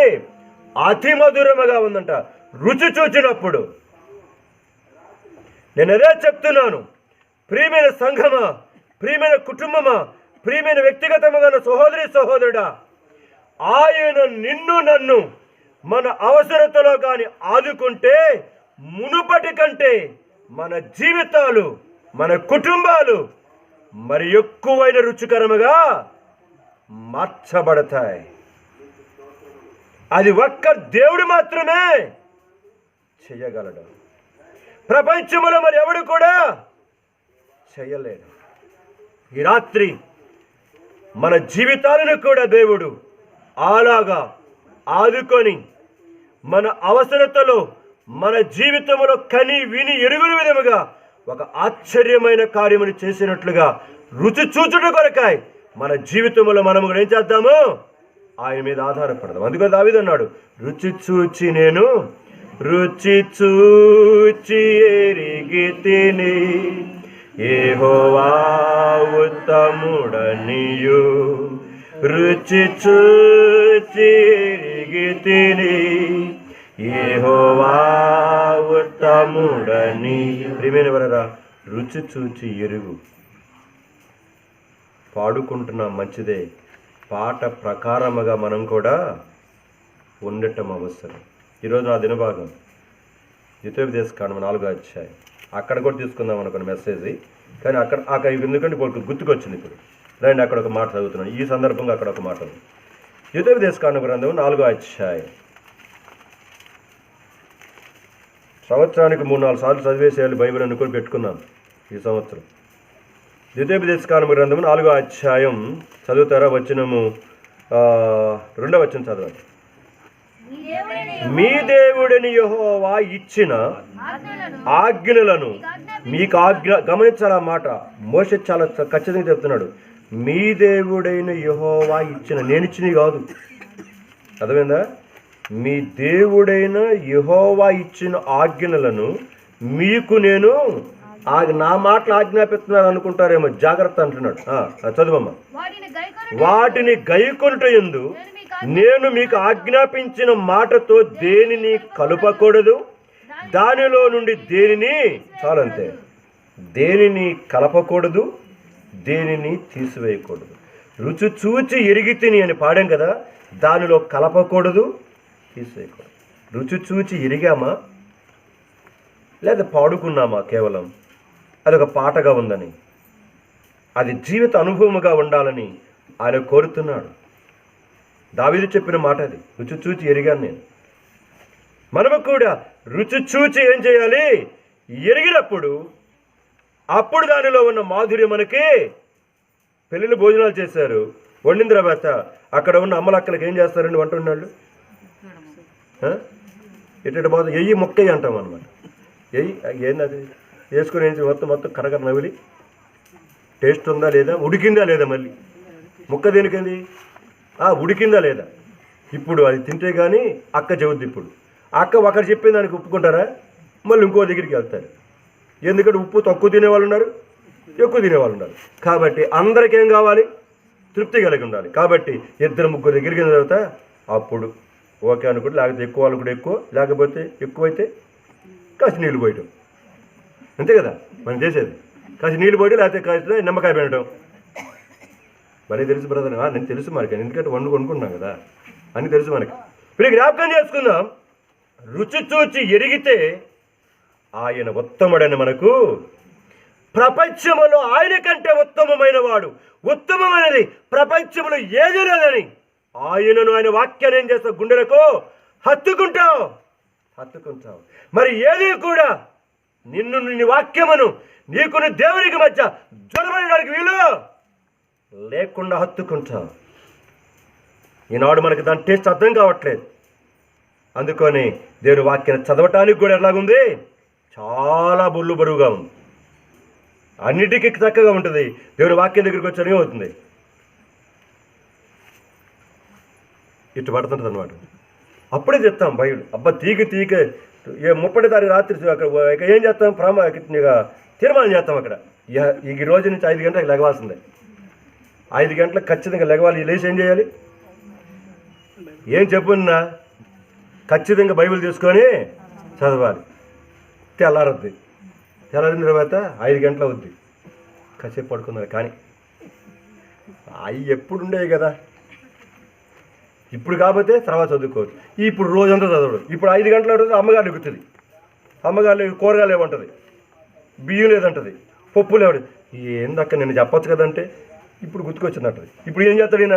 బైబిల్ పక్కన పడేయటం. ఆడ గేదెలు కనబడుతుంటాయి, ఇక్కడ మిరవజీలు కనబడుతుంటుంది, అక్కడ శనగజీలు కనబడుతూ ఉంటుంది. ఇక్కడ బైబిల్ దగ్గర కూర్చుంటే ఎవడు చేస్తాడు ఇవి? అందుకని తర్వాత చదువుకుందాం. ఏం చేస్తాం మనం? సాయంకాలం చదువుకుందాంలే. ఏంటిది? సాయంకాలం చదువుకుందామని. సాయంకాలం వచ్చి ఏం చేస్తాం? మళ్ళీ అరిసిపోయేసరికి ఆ అమ్మగారు పెట్టింది కొంచెం తినేసి ఏం చేస్తాం? తింటుంటేనే నిద్ర వస్తుంది. ఇక తినేసి అక్కడే మళ్ళీ తెల్లారి గుర్తుకొస్తుంది. మరి నేను బైబిల్ చదవలేదు కదా, ఈ రోజున ఏం చేయాలి? అర్ధరాత్రి గుర్తుకొస్తుంది. పాసకలేదు తెలియదు కదా, ఖచ్చితంగా లేవు. మళ్ళీ తెల్లారి ఏమవుతుంది? ఏ విజయమక్క, మళ్ళీ తెల్లారి కూడా అంతే.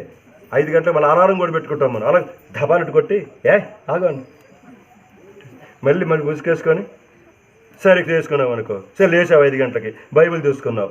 బైబిల్ తీసుకోవడం ఏమవుతుంది? ఎప్పుడు ప్రయత్నం చేశారా మీరు? బైబిల్ తీసుకోవటంతో ఒక 2 లైన్లు చదువుతాం. చదివిన తర్వాత ఏమవుద్ది? వెళ్ళిపోతుంటుంది. అందుకనే బైబిల్ వెంటనే తీసుకోవాకండి. 4 రౌండ్లు వేయండి. చదివిందా? ఒక 4 రౌండ్లు అయితే ఏమవుతుంది? కొంచెం పోద్దన్నమాట. పోయేసరికి అప్పుడు కొంచెం ఫ్రెష్ అవుతుంది. అప్పుడు వాక్యం దగ్గరికి వస్తాం. కూర్చుంటే మన బుర్రకి ఎక్కుతుంది. ఆయన కూడా, యేసయ్య కూడా ఏమవుతాడు? సంతోషిస్తాడు. ప్రియమైన జ్ఞాపకం చేసుకుందాం. దానికి కలపవద్దు, ఏది తీయవద్దు. కేవలం ఆరాధన చేసేవాళ్ళగా కాదు, మాటలు మాట్లాడేవారంగా కాదు, పాటలు పాడేవారంగా కాదు, దానిని అనుసరించి. అక్కడ 2 పదాలు ఉన్నాయి, 1వ వచనం 2వ వచనంలో ఆ మాటలు. వాటిని మీరు అనుసరించాలి. అంతేకాదు ఒక చక్కని మాట ఏమన్నాడు తెలుసు? అక్కడ 4వ అధ్యాయంలో 1వ వచనం చివరి భాగం చదువుతున్నాను. నేను మీకు బోధించుచున్నాను, వినండి, పాటించండి, తీసేయవద్దు, కలపవద్దు, జాగ్రత్త అని దేవుడు మన ప్రయోజనం కొరకే చెప్తున్నాడు. సో మొదటిది జ్ఞాపకం చేసుకుంటున్నాం. ఆయన కానాను విందులో ఆయన ఆదుకుంటే అక్కడ జరిగిన మహా అద్భుతం. గతములో ఇచ్చినటువంటి యొక్క ద్రాక్షరసము కంటే ఇప్పుడు వారికి ఇస్తున్నారు ఆ యొక్క ద్రాక్షరసం ఎలాగుందంట? రుచి మామూలుగా లేదంట. అప్పుడు వాడు అంటాడు అక్కడ, జబ్బు రసం ముందు ఇచ్చేవాడు. జబ్బు రసం అని చెప్తే ముందు తాగేవాళ్ళు వాళ్ళు అసలు.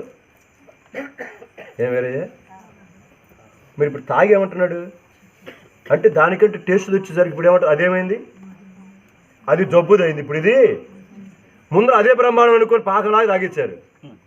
కేరిక దొరకదు మళ్ళీ అనుకొని తాగేసారు. ఇప్పుడు రుచికరమైన వచ్చారు. అబ్బబ్బబ్బ మిస్ అయిపోయినాం కదా అనుకున్నా. కడుపు నిండా ఎండిపోయింది కనుక పాసకి పోయి లేదా లెటర్కి పోయి శుభ్రంగా వచ్చి మళ్ళీ ఏం చేసి ఉంటారు, శుభ్రంగా బాటిల్ కూడా పోసుకొని ఎల్లుంటారు తప్పనిసరి. ఎందుకంటే కొంతమంది పెళ్ళిళ్ళకి వస్తారు, మీ ఇంట్లోకి వచ్చి తినేసి శుభ్రంగా మరి క్యారేజ్ కూడా ఏం చేస్తారు, దీనికి పెట్టన్నా భలే చేశారన్న. ఈ అక్కకి ఏమవుతుంది, పరలోకం కవద్ది. ఇక శుభ్రంగా మొత్తం 3 బాక్సులు పెట్టించుకోవద్దు అంటున్నారు తల్లిలారు. మరి జాగ్రత్త నన్ను ఇంకో రకం అనుకున్నారు. ఇప్పుడు జ్ఞాపకం చేసుకుని రుచికరంగా ఉండి తీసుకొని పోండి, సంతోషమే. వారు సంతోషం పెడితే అందుకు తీసుకొని పోండి. ప్రేమైన వాళ్ళ దాని రుచి చూసినప్పుడు గతంలో ఉన్నటువంటి యొక్క రసం జబ్బుదిగా కనబడింది. మీకు అదే చెప్తున్నాను, దేవుడు కానీ ఆదుకుంటే మీరు ఏవైతే ఆదుకుంటాయి అనుకుంటున్నారో అవన్నీ పిచ్చివిగా మీకు కనబడతాయి, దరిద్రమైనవిగా కనబడతాయి. ఒక అద్భుతమైనటువంటి యొక్క బట్ట తెచ్చుకున్నారు, ఒక వస్తువు తెచ్చుకున్నారు. ఆ సమయంలో అదే చీర అలాంటిది ఏమైనా ఇంకోటి ఉంది. ఇప్పుడు ఈ విలువైన దాని ముందు అది ఎలా కనబడుతుంది, ఆ చీర ఎలా కనబడుతుంది? ఇది కట్టుకోవాలనుకుంటారా, ఇది కట్టుకోవాలనుకుంటారా? చెప్పండి. అక్కాలకే ఎక్కువ చెబుతున్నాను నేను, ఎందుకంటే అక్కాలకి అబ్బు ఎన్నో అది అసలు సంగతి చెప్పేశాడు అన్న. కనుక అసలు ఏది కట్టుకోవాలో ఏ సమయం చేస్తుందో కానీ పాపం వచ్చిందని అడిగా అర్థమైందా? కనుక ఏది కట్టుకోవాలో అర్థం కాదు, నిజం అసలు ఉన్నది. కనుక ఏది కట్టుకోవాలి అర్థం కాక ఇట్లా పెట్టుకొని మీద పెట్టుకొని అర్థంలో చూసుకొని ఏం చేస్తారు, అప్పుడు నచ్చితే కానీ మళ్ళీ కట్టుకొని మళ్ళీ 2-3 సార్లు అటు తిరిగి. ప్రియమైన సంఘమా, మన జీవితంలో ఏది మనకు ఆదుకుంటుందనుకున్నావో, ఏది టేస్ట్ అనుకుంటున్నావో, ఏది అద్భుతమైన అనుకుంటున్నావో, ఏది శ్రేష్టమైన జీవితంలో ఇది లేకపోతే నేను ఉండలేనుకుంటున్నావో, అది ఆయన కానీ ఆదుకుంటే అది పనికిరాని వస్తువుగా దెబ్బలో పారేయటానికి పనికొస్తుంది. అది అందుకని అన్నాడు ఆ మాట కేశగ్రంథంలో, మా నీతి క్రియలన్నీ మురికి గొడ్డలన్నాడు, మురికి పేరికలు. అయ్యా నీతి క్రియల ముందు మా నీతి క్రియలు మురికి గొడ్డలు గబ్బు కొడుతున్నాయి. అవును, దేవుడి నాడు మన జీవితములను, మన కుటుంబాలను, సంఘములను, సమాజములను అలాగ రుచికరమైన వాటిగా మార్చటానికి కొరకాయి ఆయన ఆదుకోవటానికి ఆయనకు అవకాశం ఇస్తావేమోనని. అందుకని అన్నాడు, నా సమయం ఇంకా రాలేదు. అవును, దేవుని సమయం కొరకే కనిపెట్టుకుంటే నీకు కష్టంగానే ఉంటుంది, ఇబ్బందిగానే ఉంటుంది. కానీ పక్కనాల మాట వింటే చాలా అద్భుతమైన ఆలోచన ఇచ్చారని ఏమవుతుంది, నీకు పరిగెడతావు. వెంటనే దేవుడు ఏదైతే చేసి ఆదుకోవాలనుకుంటున్నాడో దాన్ని మనం ఏం చేస్తాం, దూరం చేసుకుంటాం. వాళ్ళ మాట వీళ్ళ మాట విని అలాగనుకొని వినవద్దని చెప్పట్లేదు. ఎక్కడ వినాలో అక్కడ వినాలి, ఎక్కడ వినకూడదో అక్కడ వినకూడదు. ఇది ఆత్మ విచక్షణ జ్ఞానము కలిగి మన జీవితంలో ప్రయాణం చేస్తే తప్పనిసరిగా దేవుడు మన జీవితాలు ఏం చేస్తాడు, ఆయన ఆదుకొని మనలను మారాను మధురముగా మార్చినట్లుగా దేవుడు చేసిన మధురమైనది నీకు కింద నీ గతములో ఉన్నది మారాగా చేదుగా కనిపిస్తుంది. అది దేవునికి అవకాశం ఇచ్చి చూడండి, దేవుని కార్యాలకు అవకాశం ఇచ్చి చూడండి. చూడటానికి ఓపిక లేదు ఈరోజు, ఎందుకంటే అంత ఏమైపోయినాయి, అంత ఫాస్ట్ ఫుడ్ సెంటర్లు అయిపోయినాయి. కనుక టకటక ఏమైపోవాలి, అంత అయిపోయింది, మీటింగ్ అయిపోవాలి, భోజనాలు అయిపోవాలి, 1 గంటకు మొత్తం కాలేజ్ అందుకని ఇప్పుడు కూడా జనాలకు ఎట్లుంది, వీళ్ళకి బ్రదర్స్ కూడా అంటున్నారు, అన్న లాంగ్ అవుతుందన్న మెసేజ్ అంటున్నారు. ఏం చేద్దాం, మనకేమో ఆగదు ఇక్కడ. లాంగ్ అయితే షార్ట్ అయితే నాకు అనవసరం. కనుక వాళ్ళు వింటారో ఎందుకంటే ఇప్పుడు షార్ట్ మెసేజ్లకి ఎట్టున్నాయి చూసారు. ఇప్పుడు మెసేజ్లో యూట్యూబ్లో ఎంతమంది లాంగ్ మెసేజ్లు వచ్చాయి, ఇప్పుడు ఏం చేస్తున్నారు, ఎందుకు లైక్లు కావాలి. ఎందుకు అది చేసుకోవద్దని చెప్పట్లేదు, షార్ట్ మెసేజ్కి వచ్చి పెట్టుకోవాలి. లైక్లు ఎన్ని లైక్లు అయితే డబ్బు వస్తుంది. లాంగ్ మెసేజ్ ఎవడు వింటున్నాడు ఇప్పుడు, కనుక 2 నిమిషాలు ఆంఫర్ట్ అయిపోవాలంతే. అందుకని 5 మినిట్స్ షార్ట్ మెసేజ్లు అంటున్నారు, 8 మినిట్స్ షార్ట్ మెసేజ్లు, 10 మినిట్స్ షార్ట్ మెసేజ్. నేను ఈ మధ్య చూస్తున్నాయి ఏంటిది అక్కడ పైన రాస్తున్నాడు అనమాట, 5 మినిట్స్ షార్ట్ మెసేజ్. ఓరి నాయన, 8 minutes short message, 10 minutes short message, అంతే. లాంగ్ మెసేజ్లు ఎవరు జోలికి పోవట్ల. ఎందుకంటే పుస్తకాలు విపరీతంగా ఉన్నాయి, మెసేజ్లు విపరీతంగా ఉన్నాయి. ఏది వినాలో అర్థము, అది ఇప్పుడు వేరే చెప్పినట్టు ఏ వాక్యం వినాలో కూడా బుర్ర పట్టుకొని అర్థం కావట్లేదు. అయ్యో బాబాయ్ భలే చెప్పాడన్నా, అయ్యో బాబాయ్ భలే చెప్పింది అక్క, భలే భలే భలే భలే భలే అయిపోతుంది మన బతుకు కూడా.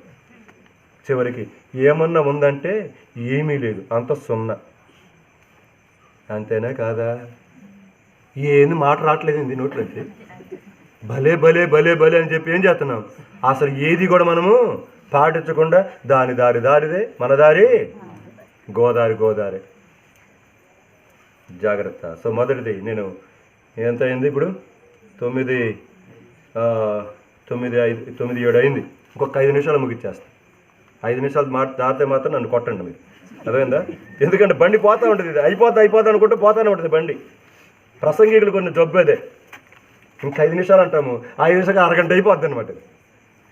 సరే అర్థమైందా? సరే రెండు భాగానికి వస్తున్నాను, మీరు జస్ట్ ఆ మాటలు జ్ఞాపకం చేసి ముగిచ్చేస్తాం మీకు అంతే. ఇందాక మత్తయి సువార్త, మార్కు సువార్త 9వ అధ్యాయం జ్ఞాపకం చేశాను కదా, రండి. 9వ అధ్యాయం మీరు 14వ వచ్చి నుంచి రాసుకోండి, 14వ వచ్చి రాసుకొని చివరి వరకు రాసుకోండి, ఆ ప్యాసేజ్ మొత్తం రాసుకోండి, మీ ఇంటికి వెళ్తా చదువుకోండి ఆ విషయం. కానీ అక్కడ ఆ తండ్రి ఆ కుమారుడు విషయంలో వస్తే వాళ్ళు అక్కడ చర్చ జరుగుతూ ఉంది. చర్చ జరుగుతూ ఉంటే యేసుప్రభువు ఏంటో మీరు చర్చ జరుపుకుంటున్నారు, ఏంటి వాదాలు జరుపుకుంటున్నారు, ఇద్దరు అరుచుకుంటారంటే అప్పుడు వాళ్ళు చెప్పారు, అయ్యా నీ శిష్యుల దగ్గరికి వచ్చారు, వాళ్ళు వస్తేనేమన్నా వాళ్ళు వల్ల కాలేదు అని అనేసరికి యేసుప్రభువు అన్నాడు, నా దగ్గర తీసుకురమన్నాడు. అప్పుడు చూసినట్టుండి యేసుప్రభువు అన్నాడు శిష్యులతో, అల్ప విశ్వాసులారా నేను ఎంతకాలం మీతో కానీ బాధపడేదిరాన్ని. అప్పుడు ఆ తండ్రి వచ్చేసి నీ వలన ఏమన్నా అయితే బాగు చెయ్యానంటాడు. అప్పుడు యేసుక్రీస్తు ప్రభువారు ఆ వ్యక్తి విషయంలో అద్భుతమైన కార్యాన్ని చేశారు. అంటే శిష్యులు కూడా చెయ్యలేని విషయాన్ని యేసయ్య వచ్చి ఆ బిడ్డను ఏం చేశాడు? ముట్టి స్వస్థపరిచి ఆదుకున్నాడు. డాక్టర్లు చేయలేని పనిని దేవుడు హస్తం అనేకులను ఆదుకుంది. దానికి ఉదాహరణ మా తల్లే. ఈ రోజుకి నేను చెప్పగల మాట, కానీ నా తల్లి నా బాల్యదిన మనం చనిపోద్దు అనుకున్నాను నేను, కానీ ఈ రోజుకి ఎన్నో సందర్భాలలో మరణపై కంచులోకి వెళ్ళింది, కానీ దేవుడు తప్పిస్తూ వచ్చాడు. ఈ రోజుకు ఉంది స్టిల్. కానీ మా నాన్న ముందు చనిపోతాను నేను అనుకోలేదు, కానీ మా నాన్న ఆరోగ్యవంతుడే. తన జీవితం 7 రోజులు దాదాపుగా 10 రోజుల్లోనే ఏమైపోయినాడు? అట్లా అనారోగ్యం గురయ్యాడు. 10 రోజుల్లోనే దాదాపు 2 వారాల్లోనే వెళ్ళిపోయినాడు ఆయన వెళ్ళిపోయి కూడా దాదాపు 5 సంవత్సరాల పైన అయిపోయింది. కానీ మా తల్లి ఇంకా స్టిల్ ఉంది. ప్రియమైన సంఘమ జ్ఞాపకం, ఆయన ఆదుకుంటే ఎలాంటి పరిస్థితి అయినా సరే ఆయన చేయగలడు. ఆయన కానీ పర్మిషన్ ఇవ్వకపోతే ఎంతమంది డాక్టర్స్ చూసినా ఆ క్షణములో వెళ్ళిపోవస్తుంది. సో దేవుడు మనలను మన అనారోగ్య పరిస్థితులలో ఆదుకోవటానికి కొరకే కోరుకోండి. మూడోది యోహాను సువార్త 5వ అధ్యాయంలో కనుక మీరు రాసుకోండి, మొదటి భాగం అంతా నేను చెప్పేస్తున్నాను ఎందుకంటే ముగిచ్చేస్తాను కాబట్టి. యోహాను సువార్త 5వ అధ్యాయంలో 38 సంవత్సరాల నుంచి కోనేటి యొద్ద పడున్నాడు. వాడు కోనేటి పడి ఎవడు హెల్ప్ చేయట్లేదు. నేను వచ్చే లోపల ఎవడొకసారి మునిగిపోయి ఏమవుతున్నాడు? స్వస్థత పోతున్నాడు సార్ అన్నాడు యేసు ప్రభువు అడిగేసరికి. అప్పుడు ఆయన అన్నాడు, నీవు స్వస్థపరచబడు కోరుతున్నావా అన్నాడు. వెంటనే వాడిని ముట్టి నీ పరుపు ఎత్తుకొని నువ్వేం చేయమన్నాడు? 35 నుండి 8 సంవత్సరాల వరకు ఎవడు ఆదుకొని ఒక వ్యక్తి కోనేటి దగ్గర పడి ఉంటే యేసయ్య దగ్గరకు వచ్చి ఏం చేశాడు? ఆదుకొని బాగు చేసి వాని ఇంటికి పంపించాడు. నువ్వు ఎన్ని సంవత్సరాల నుంచి ఎవరన్నా ఆదుకుంటారేమో అని ఎదురు చూస్తున్నావేమో జ్ఞాపకం చేస్తుంటున్నాను. ఆయన వచ్చి నీ దగ్గర, వాడు పిలిచాడా? వాడు పిలవలా? యేసయ్య వాడి దగ్గరకు వచ్చాడు. వాడు ఇష్టపడ్డాడు. నన్ను ముంచే వాళ్ళు ఎవరు లేరయ్యా తీసుకెళ్ళేవారు అని వాడుకున్నట్టు నీ యొక్క పరిస్థితి అంతా ఒప్పుకొని యేసు ప్రభు దగ్గర అడిగితే వెంటనే వాడి పరిస్థితి చూసి నీ పరుపెత్తుకొని నడువన్నాడు. అంతే, దేవుడు ఆదుకున్న మనుషుడు ఎంత అద్భుతంగా ఉంటాడో చూడండి. సో నేను ముగిచ్చేస్తాను ఇక్కడ. సో ఈ రాత్రి కాల సమయంలో మన జ్ఞాపకం చేసుకున్నాం.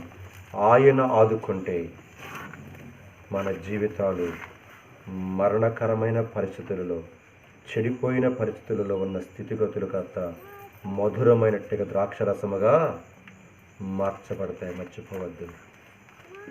అనేక మంది చేత వల్ల కాని భయంకరమైన పరిస్థితులు ఆ తండ్రి ఆ బిడ్డ విషయంలో అపనమ్మకం లేకుండా పెట్టిన విశ్వాసాన్ని బట్టి, నమ్మకాన్ని బట్టి ఆ బిడ్డను శిష్యులు చేయలేని కార్యాన్ని, సేవకులు చేయలేని కార్యాలని ఆయన చేశాడు.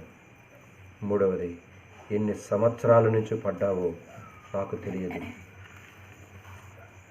ఎన్ని సంవత్సరాల నుంచి పడ్డావో నాకు తెలియదు. కానీ ఈ రాత్రి నీ యొద్దకు వచ్చి నిన్ను ఆదుకొని ఆయన ఎవరో నీకు బయలుపరచుకోవడానికి ఇష్టపడుతున్నాడు.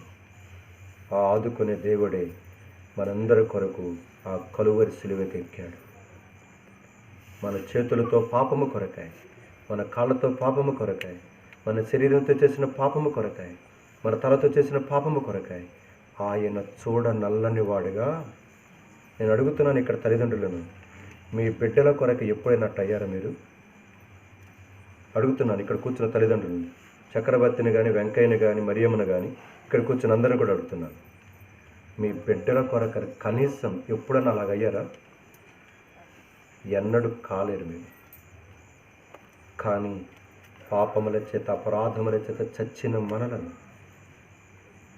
అసలు ఏ విషయంలో ఎన్నిక చేయవచ్చు అంటాడు కీర్తనాకారుడు. ఏ విషయంలో ఎన్నిక చేయవచ్చు మనుషుణ్ణి? కనుక దుష్క్రియలను చక్కగా పానకంలాగా మనము తాగుతున్న బ్రతుకులు యోబు గ్రంథంలో మాట్లాడతాడన్నమాట. అలాంటి మనలను ప్రేమించి ప్రాణము పెట్టడానికి కొరకే పరమును విడి భూమికి దిగి వచ్చిన దేవుని ప్రేమను ఏం చేసుకుంటున్నాం? కనీసం మనసు కరగటలేదా? హృదయం కరగటలేదా? మన ఆదివాక్యం 30 చూసాం. రోమీ రాసిన పత్రిక 2:5 మార్పు పొందని నీ హృదయమును అనుసరించి, నీ కాఠిన్యమును అనుసరించి నీకు నీవే ఉగ్రతను సమకూర్చుకుంటున్నావా? నీ ఇష్టం. ఆయన మాత్రం ఎన్నడు మనలని మనం ధ్యానం చేస్తున్న సువార్తికుడి కొరక యోబు గ్రంథం 36:5 ఆయన బలవంతుడే కానీ ఆయన ఎవరిని తిరస్కారము. సో ఈ రాత్రి ఇంటి వారికి కానీ, వచ్చిన వారికి కానీ, దూర దగ్గర ఎవరిని ఆయన బలవంతుడే, శక్తిమంతుడే, పాపరహితుడే. నువ్వు ఎన్ని చేస్తున్నా, ఎన్ని రకాలుగా వెళ్తున్నా ఆయన ఇంకా భరించుకొని సహించుకుంటూ తృణీకరించకుండా, నువ్వు తృణీకరిస్తున్నా, నేను తృణీకరిస్తున్నా, తిరస్కరిస్తున్నా, ఆయన నిలబడి చేతులు చాచి ప్రకటన 3:20-21 ప్రకారముగా ఆయన హృదయమున తలుపు దగ్గర నిలబెట్టి తడుచున్నాడు. ఎంతకాలం నిలబెడతావు నీ ఇష్టం. ఈ రాత్రి దేవుని హృదయాన్ని తెరుస్తావా? ఆమె అతడు చెప్పిన మాటల యందు లక్ష్యం ఉంచింది. ఎప్పుడు? ప్రభువు ఆమె హృదయాన్ని తెరిచాడు. అపోస్తలుల 16 లూదియాను గురించి రాయబడిన ఈ దినాన్ని దేవుడు నీ హృదయాన్ని తెరవడానికి ఇష్టపడుతున్నాడు. కనుక ఆయన దాసునుగా నేను చెబుతున్నట్టుగా మాట, ఇవి నా మాటలు కాదు. ఈ మాటలను లక్ష్య పెడతావో అలక్ష్య పెడతావో నీకే విడిచిపెడుతున్నాను. దేవుడి విషయంలో మన జీవితాలను భవిష్యత్తులో కూడా ఆయన ఆదుకొని అనేక రకాలుగా మన జీవితాలను ఆశీర్వాదకరంగా, రుచికరంగా చేయడం కొరకాయ పరిశుద్ధులైన దేవుడు సహాయం చేయను గాక. ప్రార్థన చేసుకుందాం.